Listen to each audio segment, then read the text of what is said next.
सर्वप्रथम वाग्देवी सरस्वती की श्री चरणों में नमन करते हुए, जिनकी कृपा मात्र से प्राणियों में वाणी का संचार होता है, जिनकी कृपा मात्र से ही मूक व्यक्ति में वाक शक्ति का उदय होता है, ऐसी मां सरस्वती को नमन करता हूं।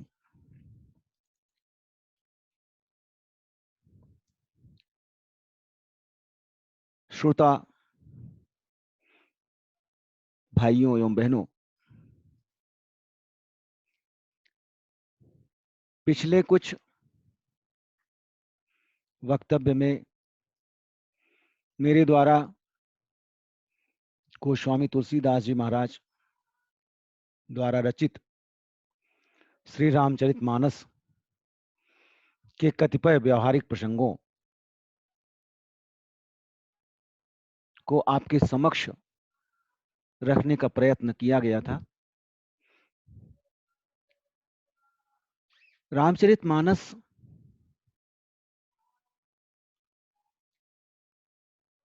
एक धार्मिक ग्रंथ होने के साथ ही एक व्यवहारिक ग्रंथ भी है।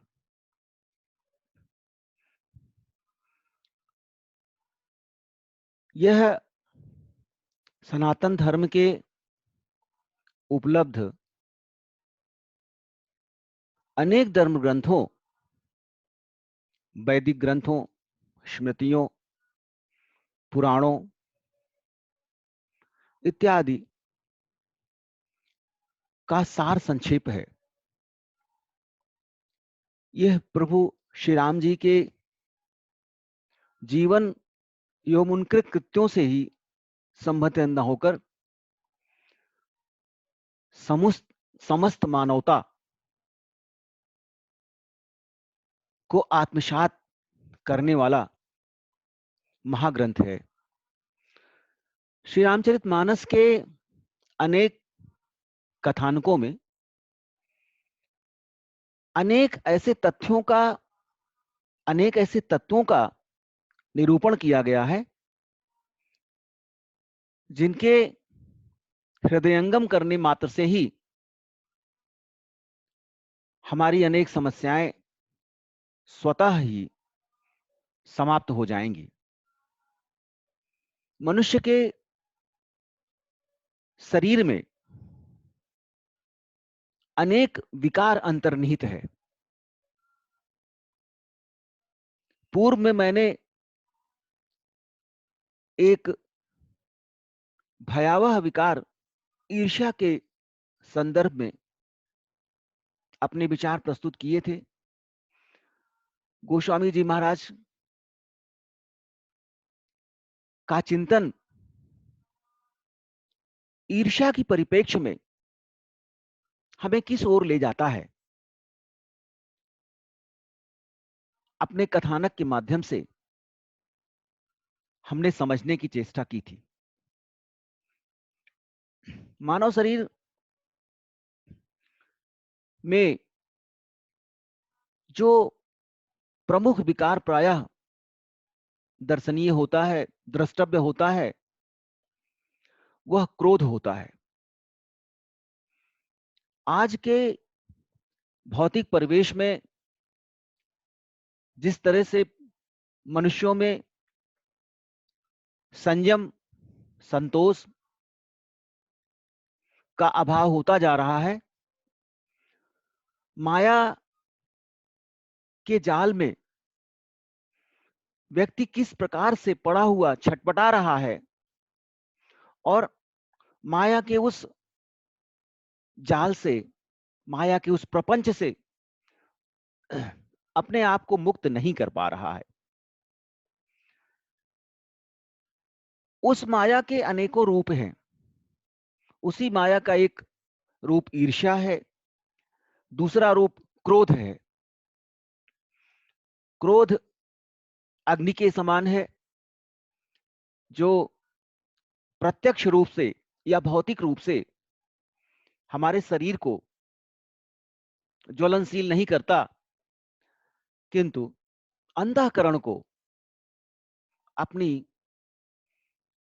भयानक अग्नि की चपेट में अवश्य ले लेता है।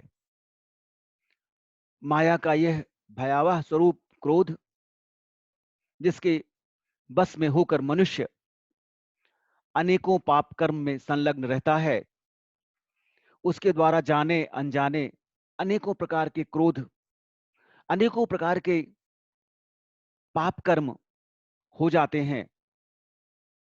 वास्तविक अर्थों में यदि देखा जाए तो क्रोध समस्त पापों की जड़ है। क्रोध के होने से जो रासायनिक परिवर्तन होते हैं, उनसे मनुष्य में विवेक, ज्ञान, बुद्धि, तर्क शक्ति इत्यादि का क्षय हो जाता है, समन हो जाता है। क्रोध के वशीभूत होने पर हमारा शारीरिक, आत्मिक,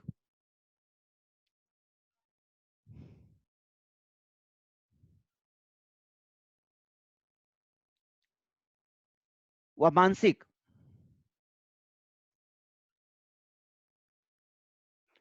नाश हो जाता है। वास्तव में क्रोध एक शारीरिक बीमारी न होकर एक मानसिक बीमारी है, जिसके वशीभूत होकर मनुष्य स्वतः अपने शरीर को, अपने स्वास्थ्य को नष्ट कर देता है।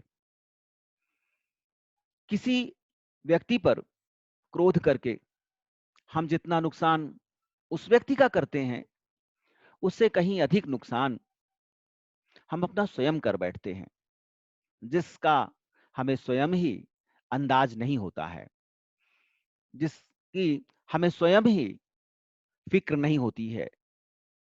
हमें एहसास ही नहीं होता, हमें भान ही नहीं होता है कि दूसरों पर क्रोध करने पर अपने शरीर का, अपने मन का, अपनी आत्मा का कितना विनाश हो रहा है। क्रोध की जो तासीर है वो मादक द्रव्यों की तरह है, जिसके वशीभूत होने पर मनुष्य में विचार शून्यता एवं अच्छे बुरे के पहचानने की शक्ति ही नष्ट हो जाती है।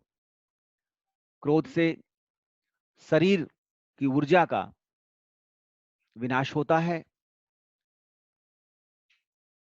पौराणिक ग्रंथों में महर्षि दुर्वासा एवं परशुराम जी के क्रोधी होने की अनेकों दृष्टांत उपलब्ध हैं।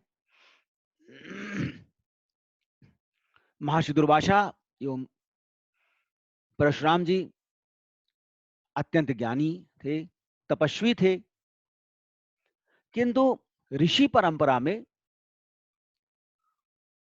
अपने क्रोधी स्वभाव होने के कारण वह स्थान नहीं प्राप्त कर सके जो स्थान महर्षि वशिष्ठ ने प्राप्त किया था।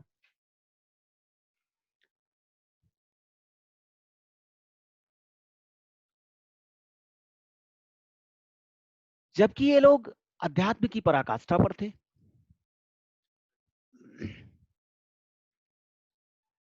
एक प्रसंग आता है कि श्री राम द्वारा सीता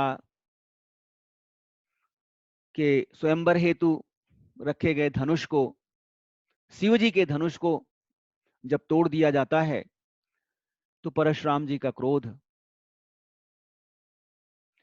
अत्यंत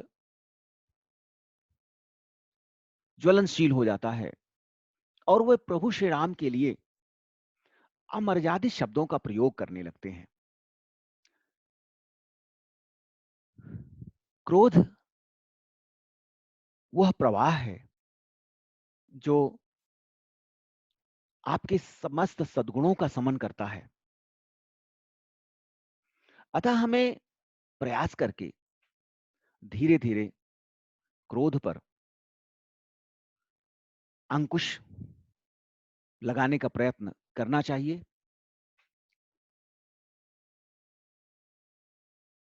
श्री रामचरित मानस में परशुराम लक्ष्मण संवाद का प्रसंग अत्यंत रोचक एवं मार्मिक है। लखन का स्वभाव चंचल है, वे वीर हैं। परशुराम जी महाज्ञानी हैं, महातपस्वी हैं और संसार के परम वीरों में से एक हैं। धनुष भंग के उपरांत परशुराम जी के जनकपुर आगमन पर और उनके द्वारा टूटे हुए धनुष को देखकर जिस प्रकार का क्रोध राजा जनक के दरबार में प्रकट किया जाता है, उस क्रोध का बड़ा ही विशद विवेचन गोस्वामी जी महाराज ने श्री रामचरितमानस में किया हुआ है। लक्ष्मण जी परशुराम जी के क्रोध को बहुत सहज भाव से लेते हैं और वह मुस्कुराते हुए परशुराम जी के क्रोध को, उनके संताप को शांत करने का प्रयत्न करते हैं। लखन कहे वो हंसी सुनहु मुनि, क्रोध पाप कर मूल, जेहि बस जनय अनुचित करही, चरहि विश्व प्रतिकूल। लक्ष्मण जी के अत्यंत क्रोधित परशुराम जी को देखकर और उनके द्वारा अनेकों प्रकार के दुर्वचन कहने पर लक्ष्मण जी मुस्कुराते हुए कहते हैं कि हे मुनि, क्रोध पाप का मूल है, क्रोध पाप की जड़ है। क्रोध के बसीभूत होकर मनुष्य द्वारा जाने अनजाने अनेकों प्रकार के पाप किए जाते हैं और क्रोध शांत होने पर उन पापों या उन कृत्यों पर विचार करके संताप भी किया जाता है। क्रोध के वशीभूत होकर मनुष्य अनेकों अनुचित कार्य कर डालते हैं, जिससे उनके अपयश होता है और उन्हें पाप का भागी बनना पड़ता है। अतः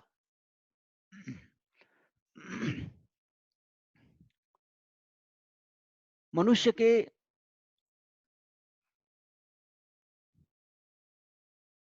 शारीरिक दुर्बलता से उत्पन्न समस्याएं उतनी भयावह नहीं होती हैं जितनी मानसिक दुर्बलता से उत्पन्न समस्याएं मनुष्य के अंतर्मन को, मनुष्य की आत्मा को नष्ट विनष्ट कर देती हैं। अतः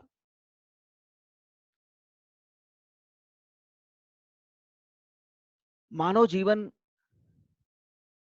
की उपयोगिता, मानव जीवन की सार्थकता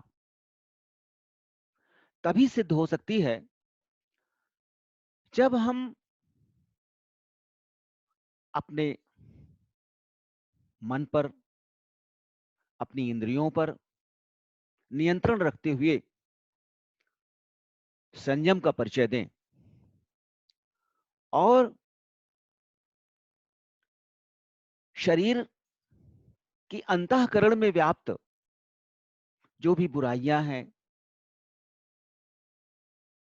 उनका समन करने का प्रयत्न अनवरत करते रहें। राग, द्वेष, ईर्ष्या, क्रोध, लोभ, मोह, इंद्रिय असंयम, वाणी असंयम इत्यादि अनेक ऐसे तत्व हैं जो हमारे शरीर में विद्यमान हैं और हमें समय समय पर अनेकों प्रकार की कठिनाइयों में डालते भी रहते हैं। यदि आप क्रोध के वशीभूत होकर किसी के लिए अपशब्द का प्रयोग करते हैं, तो उसका परिणाम भी अपशब्द के रूप में ही आपको सुनने के लिए तैयार रहना होगा। यदि आप अपनी वाणी से प्रेम की भाषा न बोलकर कटुता की भाषा बोलते हैं, कलुष की भाषा बोलते हैं, कठोरता की भाषा बोलते हैं, कर्णप्रिय वचन नहीं बोलते हैं, तो उन्हीं स्थितियों के लिए आपको भी तैयार रहना होगा। यदि आप किसी से द्वेष करते हैं, किसी से ईर्ष्या करते हैं, किसी के प्रति क्रोध प्रकट करते हैं, किसी का अहित करने का अनवरत चिंतन करते रहते हैं या अहित करने की चेष्टा करते रहते हैं, तो वह समस्त स्थितियां आपके समक्ष भी उपस्थित हो सकती हैं, जिनके लिए आपको पूर्व में ही तैयार रहने की आवश्यकता होगी। क्रोध और अहंकार दोनों एक सिक्के के दो पहलू हैं। व्यक्ति में अहंकार का उदय तब होता है जब उसे अपनी शक्ति पर, अपने सामर्थ्य पर, अपनी विद्वता पर, अपने ज्ञान पर अभिमान होता है और वह अपने सामने किसी अन्य व्यक्ति के अस्तित्व को स्वीकार नहीं कर पाता है। तभी अहंकार का अभ्युदय होता है। अहंकार के वशीभूत होकर प्राणी अच्छे भले के बीच में अंतर नहीं कर पाता है। उसकी प्रवृत्ति नीर छीर विवेकी नहीं रह जाती है।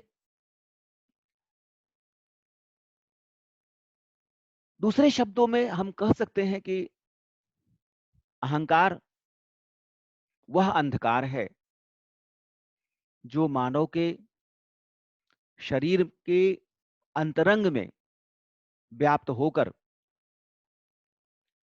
उसे सत्य से, यथार्थ से दूर करता है।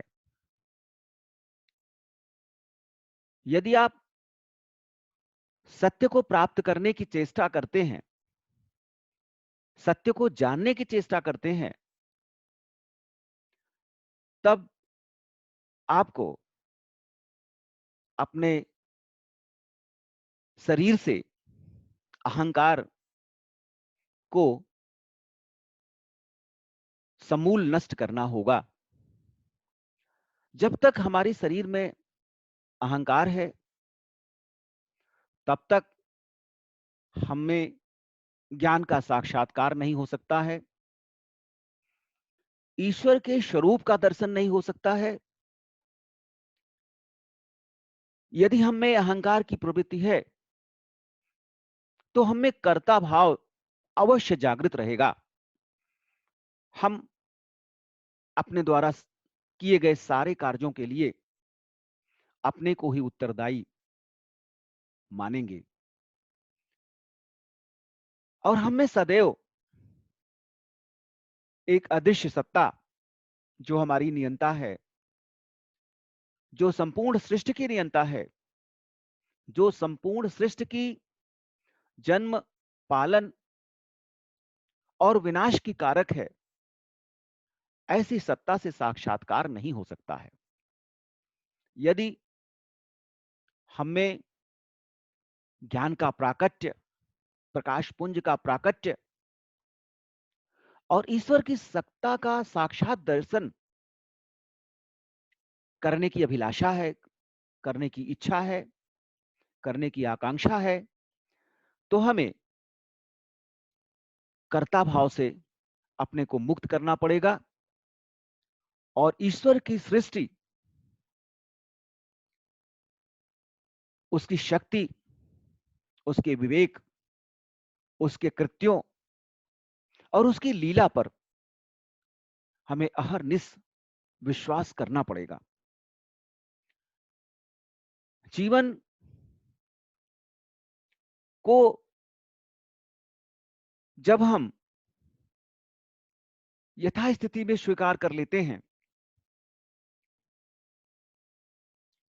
अकर्मण की भावना हमारे शरीर में व्याप्त हो जाती है, तो वह स्थिति भी हमारे आचरण के अनुकूल नहीं होती है। अतः श्रीमद् भागवत गीता में कृष्ण का जो ज्ञान है, कृष्ण का जो उपदेश है, वो सर्वथा प्रासंगिक है। कृष्ण गीता में कहते हैं, अर्जुन को उपदेश देते हैं और कर्म की प्रेरणा देते हैं, फल की इच्छा न करने की सलाह देते हैं, क्योंकि वह फल ही है जो कष्ट का कारक है। यदि हम फल की इच्छा रखते हैं, तो फल के प्राप्त हो जाने पर तो हमें सुख अवश्य मिलेगा, खुशी अवश्य मिलेगी और यह हम मान लेंगे कि हमारे कर्मों का यह पुरस्कार प्राप्त हुआ है। किंतु यदि हमारे कर्म से फल की प्राप्ति नहीं होगी, तो हमें असह्य पीड़ा का सामना करना पड़ेगा। अतः हमें कर्म करना चाहिए, फल की इच्छा से कर्म करने की प्रेरणा भी नहीं ग्रहण करनी चाहिए। श्री कृष्ण जी गीता में कहते हैं, कर्मण्येवाधिकारस्ते मा फलेषु कदाचन। आप फर्म आप फल की इच्छा क्यों करते हैं? फल आपके हाथ में नहीं है, परिणाम आपके हाथ में नहीं है, परीक्षा आपके हाथ में है, लेकिन उसका परिणाम आपके हाथ में नहीं है। जो वस्तु आपके हाथ में नहीं है, उसकी प्रत्याशा, उसकी अपेक्षा, उसकी इच्छा आप क्यों करते हैं? प्रायः हम मानवों की यह बड़ी कमजोरी है कि हम कर्म के आधार को फल प्राप्ति से जोड़ लेते हैं और यही हमारे दुख का कारण है। आपके कर्म की जो प्रवृत्ति है, आपके जो कर्म की कोटि है, उस कोटि से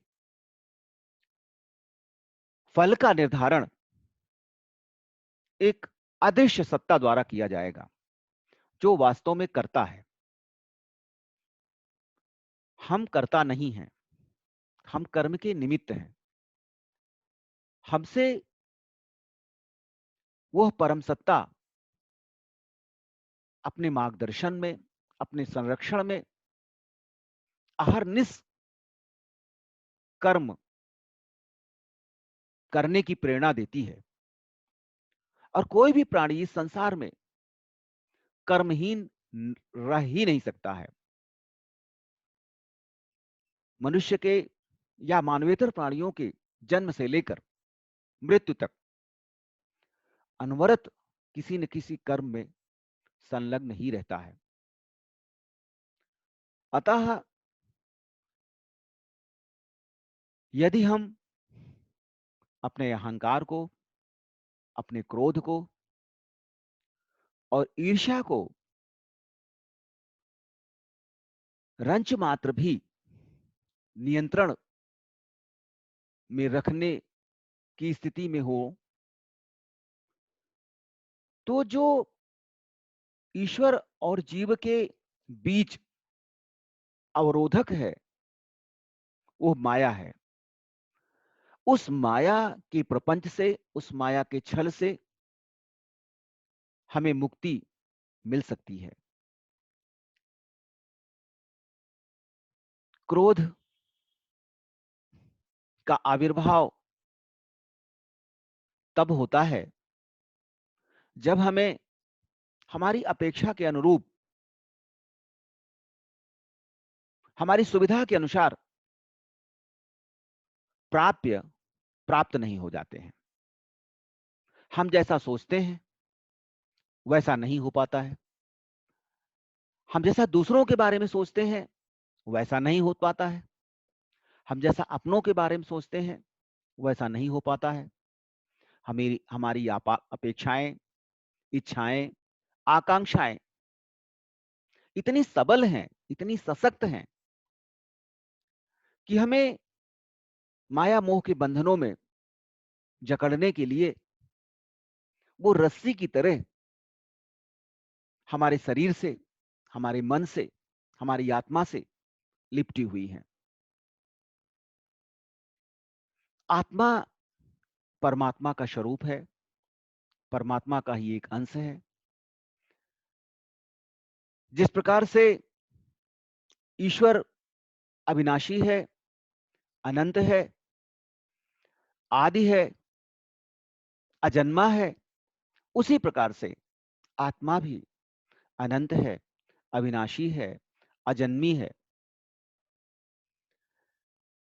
आत्मा जब ब्रह्म से विलग होती है तब वो किसी काया में प्रवेश करके ब्रह्म की अपेक्षाओं के अनुरूप कर्म करने की प्रेरणा देती है। जब ईश्वर की विशेष कृपा होती है तभी मनुष्य का जन्म होता है। मानव योनि में जन्म पवित्रतम माना जाता है। ऐसा कहा जाता है कि जीव 84 लाख योनियों में भटकते हुए अपने कर्म के शुभाशुभ फल को प्राप्त करते हुए अंत में सत्कार्य की अधिकता होने पर मनुष्य शरीर को प्राप्त करता है। मनुष्य शरीर के अतिरिक्त जितने भी जीव जंतु प्राणी इस मृत्युलोक में हैं, उनमें अनेकों समानताएं होते हुए भी एक असमानता, एक मनुष्य की विलक्षणता विवेक, ज्ञान, तर्क, बुद्धि के रूप में विद्यमान है। जब हम मानवेतर प्राणियों से अपने को श्रेष्ठ साबित करने का प्रयत्न करते हैं तो हमें अपनी बुद्धि का, अपने विवेक का, अपने तर्क का प्रयोग करना होगा। अन्यथा की स्थिति में यदि हमारे आचरण पाशविक रहेंगे, हम मानवेतर प्राणियों की तरह ही आचरण करेंगे, तब हम मनुष्य होते हुए भी मनुष्य की श्रेणी में नहीं गिने जा सकते हैं।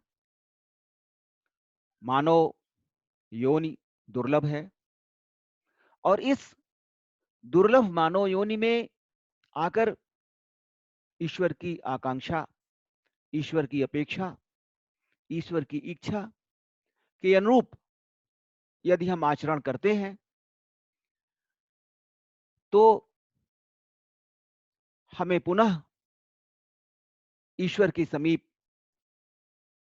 उनके संरक्षण में जाने का सौभाग्य प्राप्त हो सकता है। दूसरे शब्दों में हम कह सकते हैं कि हमारे यही सत्कर्म मोक्ष के द्वार खोलते हैं और मनुष्य योनि में किए गए हमारे दुष्कर्म पुनः 84 लाख योनियों में भ्रमण करने के लिए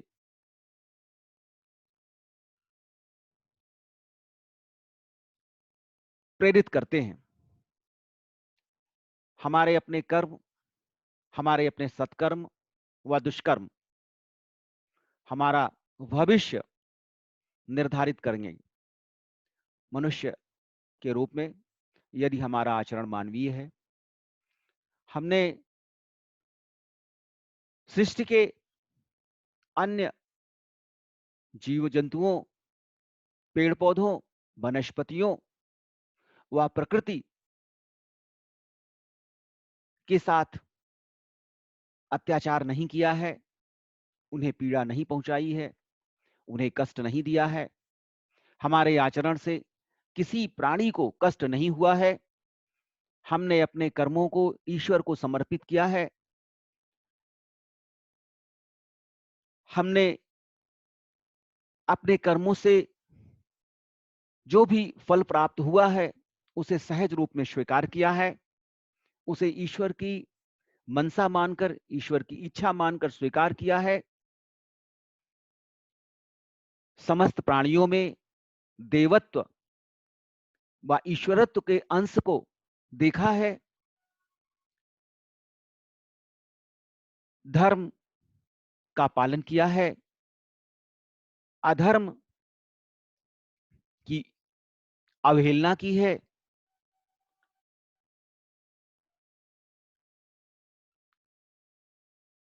ऐसी स्थिति में हमारे कर्म हमें मोक्ष की ओर जाने की प्रेरणा देंगे और हम आवागमन के बंधन से मुक्त होने में समर्थ हो सकेंगे। यह मानव शरीर, यह मानव योनि वो टर्निंग पॉइंट है, वह लक्ष्य बिंदु है जिससे एक सीढ़ी नीचे की ओर जाती है और दूसरी सीढ़ी ऊपर की ओर जाती है। यदि आपके कर्म, आपके सत्कर्म ऐसे हैं जो ऊपर की ओर जाने हेतु सहायक हैं, प्रेरक हैं, तब आप माया मोह के बंधनों से मुक्त होकर मोक्ष की प्राप्ति कर सकेंगे और इस मृत्युलोक में आवागमन के चक्र से अवमुक्त हो जाएंगे। किंतु यदि हमारे आचरण धर्मानुकूल नहीं है, हमारे द्वारा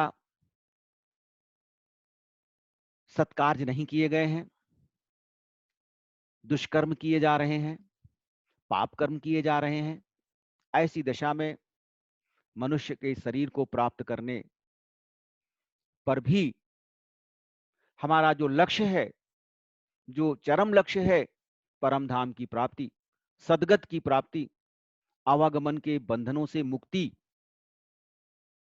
वो हमसे दूर हो जाएगी और पुनः उन्हीं 84 लाख योनियों में भ्रमण करने के लिए बाध्य होंगे।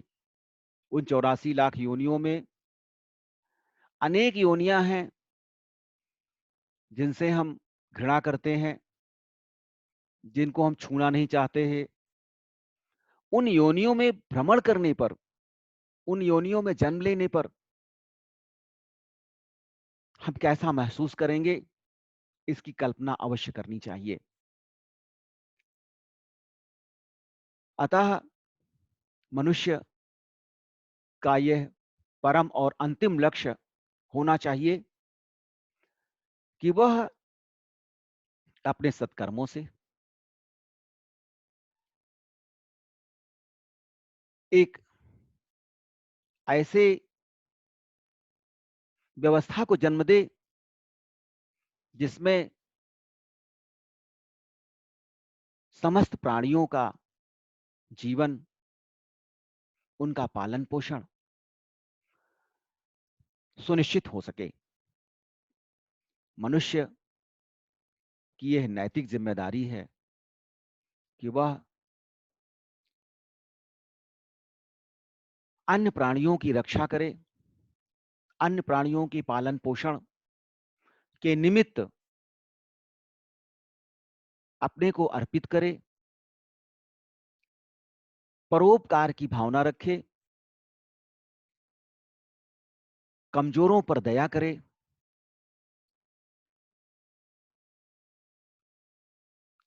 मानव मन में स्थित विकारों का समन करके